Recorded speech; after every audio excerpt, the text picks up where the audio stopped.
अगं ही कुपी बाबांपर्यंत पोहोचली तरी त्याचा काही उपयोग नाही जगदंबा. तुझ्या बाबांना आता कोणीही वाचू शकत नाही. मग मला खोटं का बोललीस? तुला अडकवण्यासाठी. त्याशिवाय तू इथे आलीच नसतीस.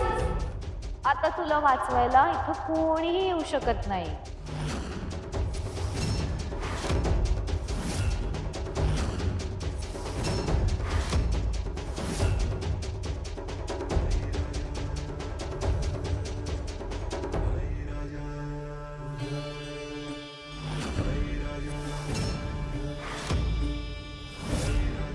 मी आली आहे हिला वाचवायला.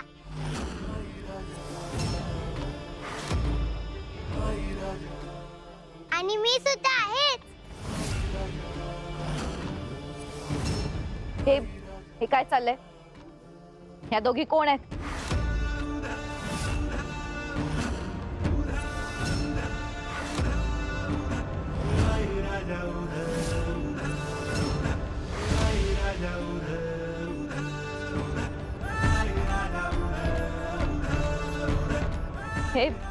हे काय आहे?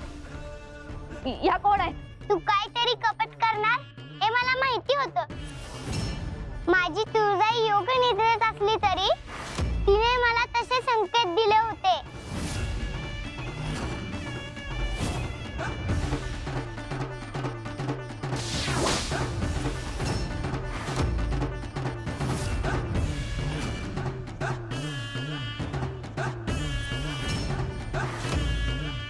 हा काय संकेत आहे तुळजाई? तुला काय सांगायचंय?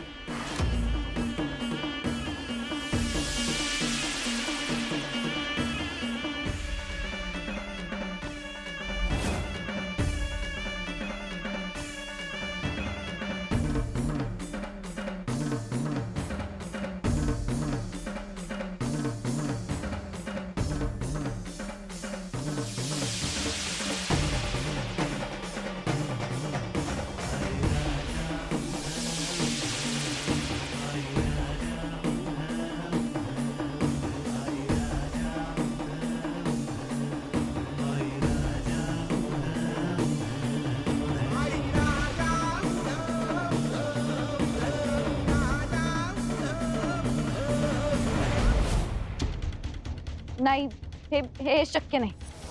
मी तुला चारही बाजूंनी अडकवलं होतं. तू हरली होतीस. मी तुला हरवलं होतं. त्यातूनच मला कुंडलीने जागृत करण्याचा मार्ग दिसला. आपण सत्य स्वीकारतो तेव्हाच योग विद्या काम करते. कुंडलीनी जागृत करण्यासाठी मी किती प्रयत्न केले पण मी हारले असं वाटलं आणि मी तुळजाईला शरण गेले. त्याच वेळेस मला माझ्यातली शक्ती जागृत करण्याचा मार्ग मिळाला. या माझ्या कुंडलिनी शक्तीचा साक्षात रूप आहे मूलाधार, स्वाधिष्ठान, मणिपूर, अनाहत, विशुद्धी, आज्ञा आणि सहस्त्रार.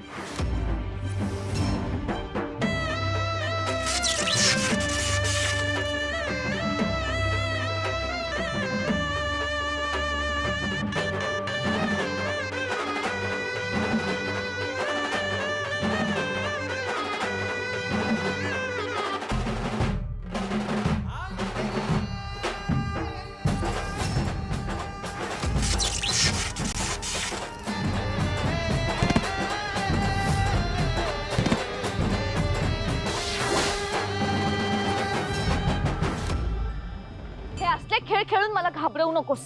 तुझ्या कुठल्याही शक्तीला मी घाबरणार नाहीये. चल, तुला अजून एक संधी देते. दैत्य माता तुझ्या बाबांना परत पहिल्यासारखं करू शकतात, पण त्यासाठी तुला माझ्या बरोबर असुर नरेशांकडे यायला हवं. आता त्याची गरजच नाहीये.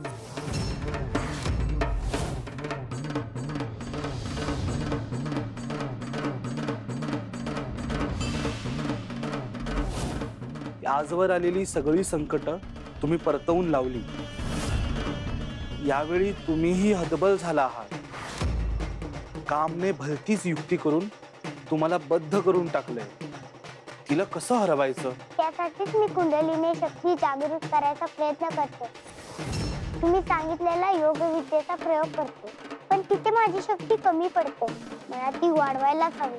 त्यासाठी तुम्हाला खूपच मेहनत घ्यावी लागेल देवी. आता कुंडलीने जागृत केल्याशिवाय मी स्वस्थ बसणार नाही.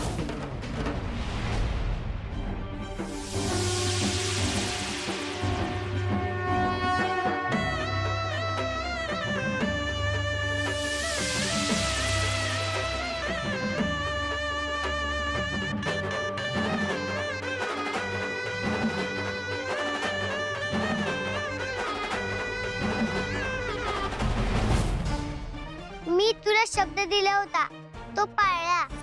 तुझ्या बरोबर इथपर्यंत आले. तू सुद्धा तुझा शब्द पाळला असतास तर कदाचित महिषासुरांच्या समोरही गेले असतेस. पण तू तुझा शब्द पाळला नाहीस. त्यामुळे आता मी माझ्या वचनातून मुक्त झालीये. तू माझं काहीही बिघडवू शकत नाहीस जगदंबा. आपण आसुर नरेशांच्या राज्यात आहोत. ह्या 4 सैनिकांना जरी तू नाहीस केलं असलंस तरी आणखी 400 सैनिक येतील तुला पकडायला. आसुर नरेशांच्या राज्यात तुझी मायावी शक्ती, तुझं कपट काहीही उपयोगी पडणार नाहीये. असुर नरेशांचं राज्य? जरा आजूबाजूला बघ, कुठे महिषासुरांचा वाडा? कुठे तुमचं राज्य?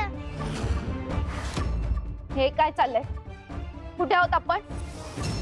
आसुर नरेशांचा वाडा आता इथे दिसत होता.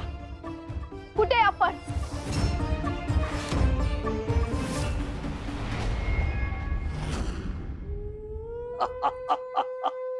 तिथी माता, अखेर कामने आपल्याला ध्येयपूर्तीचा आनंद दिलाच. आता कुठल्याही क्षणी आमचे सैनिक कामिनी आणि जगदंबेला घेऊन येत असतील.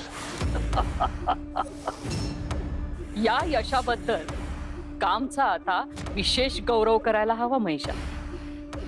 अर्थात तिथी माता, आपण तिचा यथोचित गौरव करू. आणि इतकंच नव्हे, संपूर्ण नगरामध्ये विजयोत्सव साजरा केला जाईल. आता केवळ त्यांच्या इथं येण्याची प्रतीक्षा आहे.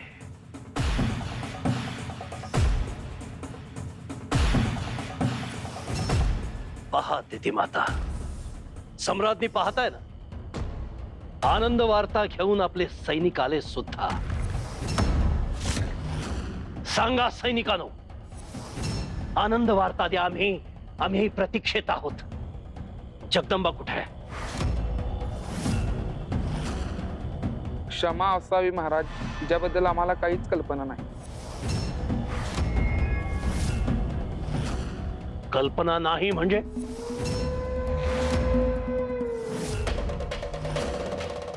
पण तुम्ही तर त्या जगदंबेला आणायला गेला होतात ना?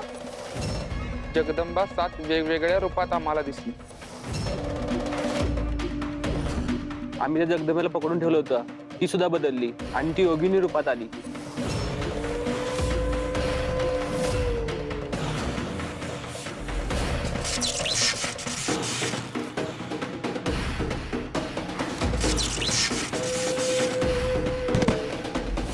काय?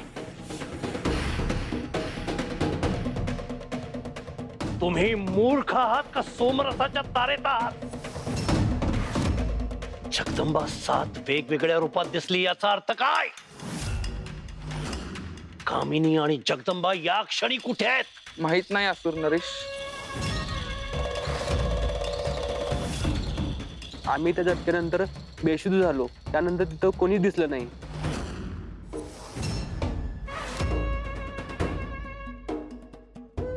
तुमचं काय झालं हे ऐकायचं नाहीये मला. जगदंबा आणि कामिनी हव्यात. कुठे आहेत त्या?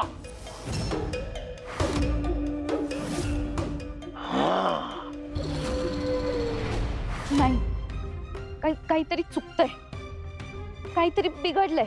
मी जिंकायला आले होते, मीच जिंकणार होते. मग हे असं अक्रीत.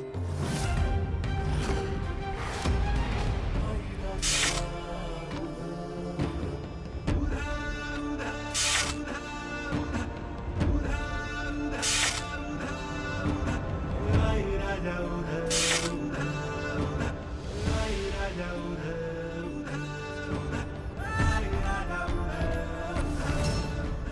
तुझी सुटका नाहीये कामिनी. तू माझ्या आईचा छळ केलास, माझ्या बाबांचा सगळ्या गावासमोर अपमान केलास. आता तुला क्षमा नाही.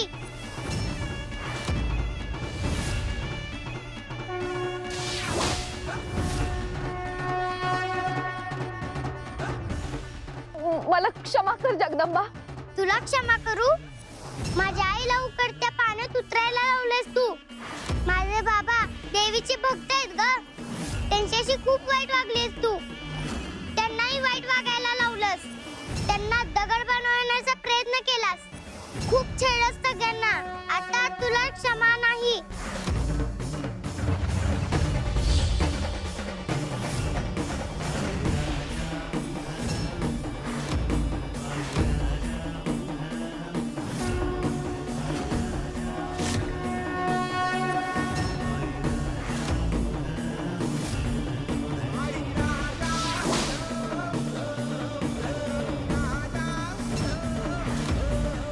जगदंबा,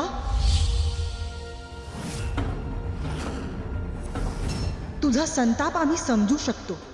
आपले माता पिता आपल्याला देवतुल्यच असतात. त्यांच्या बाबतीत अशी वर्तवणूक केली गेली तर तुझा उद्रेक होणं स्वाभाविकच आहे. कामने हे पाप केले, परंतु तिचा अंत आपण करू शकत नाही. असं का? साक्षात महादेवांनी कामदेवाला तिसरा डोळा उघडून भस्म केलं होतं. हो, बरोबर आहे जगदंबा. परंतु सृष्टीचं संतुलन राखण्यासाठी आणि जीवित प्राण्यांची वंशवृद्धी होण्यासाठी त्याला पुनर्जन्माचं वरदान सुद्धा दिलं गेलं. काम हा रिपू घातक असला तरी या ब्रह्मांडाला त्याची गरज आहे. या सृष्टीला त्याची गरज आहे. फुलांचं फळात रूपांतर होणं, जमिनीत बी रुजून त्याचा वृक्ष होणं, प्राण्यांना अपत्य होणं, मानवाचा वंश पुढे जाणं, सगळ्या ऋतुचक्रासाठी काम या रिपूची आवश्यकता आहे. आणि काम तू. काम हा रिपू आवश्यक असला तरी त्याचा अतिरेक वाईटच आहे. कामिनी, तू असाच अतिरेक केलास.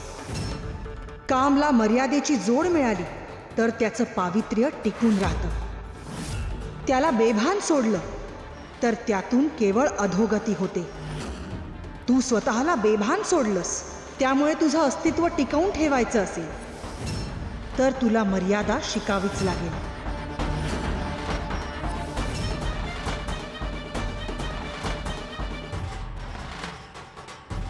मला माझी चूक कळली आहे जगदंबा. मी स्वतःला मर्यादा घालून घ्यायला तयार आहे.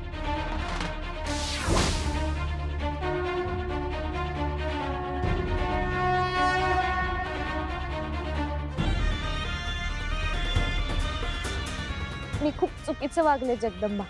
मला क्षमा कर. जनक बाबा खरंच देव माणूस आहे. त्यांना मी वाईट वागायला भाग पाडलं, पण मी आल्यापासून जे काही घडलं त्याची स्मृती कोणाच्याही मनात राहणार नाही. माझी कोणतीही आठवण कोणालाही राहणार नाही.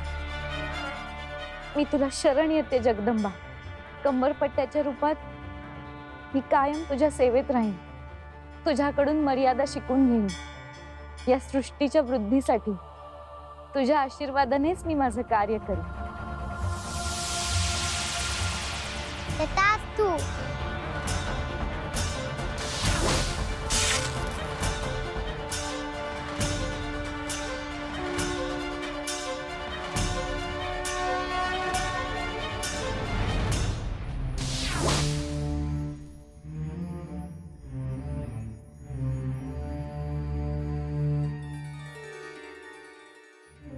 देवीची कृपा म्हणून मी पुन्हा एकदा माझ्या आई बाबांकडे परत आले. आता मला त्यांना सोडून कुठेही जावे लागणार नाही.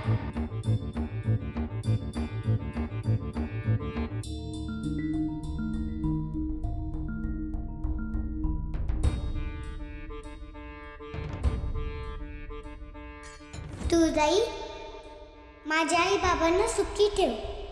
आमच्या घरावर, आमच्या गावावर कुठलंही संकट येऊ देऊ नकोस.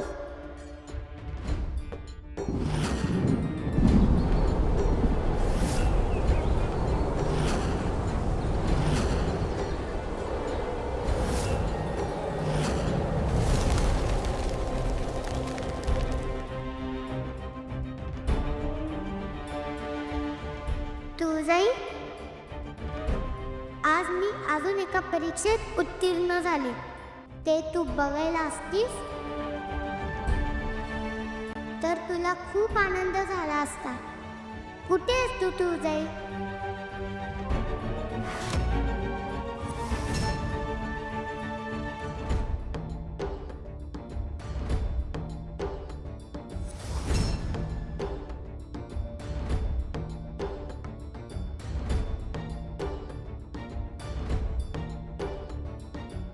हे कुठे आले मी?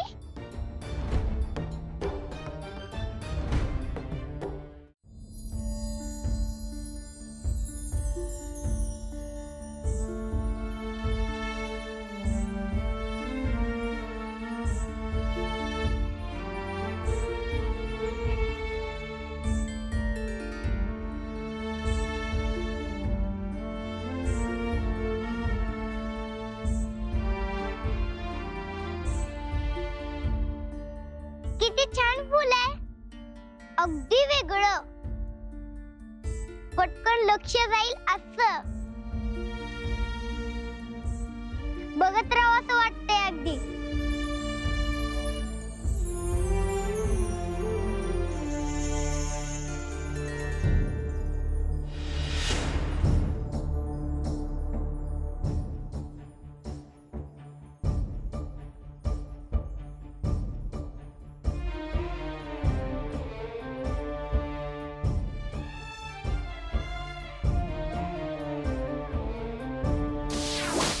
जगदंबा,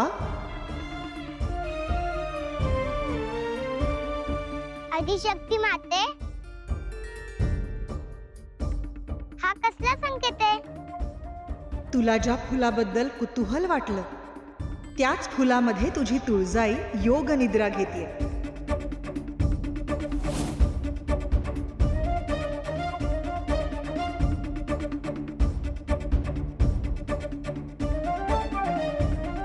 यात माझी तुळजाई आहे, पण यातून असा दिव्य प्रकाश का येतोय?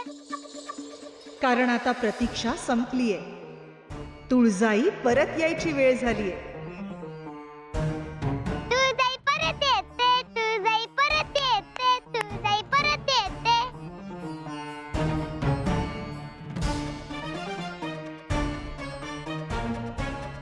हे खरंच स्वप्न होतं की खरंच तुळजाईचा काय संकेत असेल? तुळजाई खरंच येते की नाही हे कसं कळणार?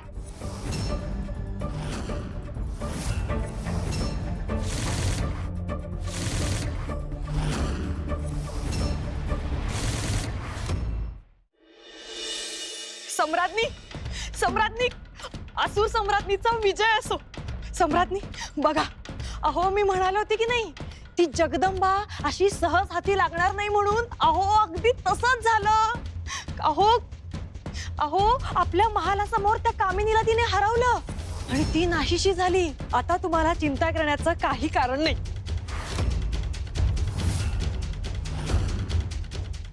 सम्राज्ञी, अहो काय झालं? तुम्हाला आनंद नाही का झाला याचा? कसा होईल आनंद मनोरमे?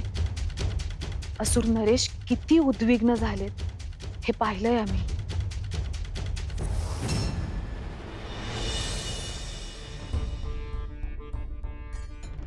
काय हो, तुम्ही कामाला सुरुवात बी केलीत? आज जरा साफसफाई करतोय, लईच कचरा साठलाय. तुम्ही शेवटचं तेल पाणी कधी केलं होतं आठवतंय का? नाही ना, काहीच आठवत नाही. मधल्या दिवसातलं समज विसरून गेल्यासारखं वाटायला लागले. तुला सांगतो गंगाई, काल रात्री मला एक विचित्र स्वप्न पडलं. मी तुला लई त्रास देत होतो आणि समजा जणू खरंच आहे असं वाटत होतं. नाही हो, तुम्ही असं करूच शकत नाही. खरं तर माझं भाग्य थोर की मला तुमच्यासारखा नवरा मिळाला. तुम्ही मनात नग ते विचार आणू नका. का कुणाच ठाऊक, पण माझं मन थाऱ्यावर नाही. आपल्या हातून काहीतरी चूक झाली असं वाटायला लागलंय मला. म्हणूनच कामिनी गावात आल्यानंतर जे काही झालं त्याच्या समध्या आठवणी पुसून टाकायची गरज होती. हे बघा, तुम्ही सपान पाहिलं, उगा नग ते विचार करू नका. जनक बाबा, ओ जनक बाबा, जनक बाबा, जनक बाबा. सदाभाऊ, धोंडीबा, अरे काय झालं? असे धापा टाकत पळत का आले? जनक बाबा, आपल्यावर लय भीषण संकट येणार आहे. आणि असं वाटतंय की या संकटातनं आपल्याला कोणी बी वाचू शकणार नाही. होय, काहीतरी करायला पाहिजे. जनक बाबा, तुम्हीच काहीतरी उपाय सांगा.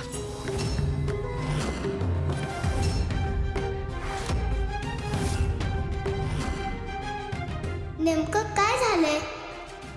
काम तर मला शरण आले, तुझाही परत येण्याचं संकेत आहे. मग हे कुठलं संकट आहे?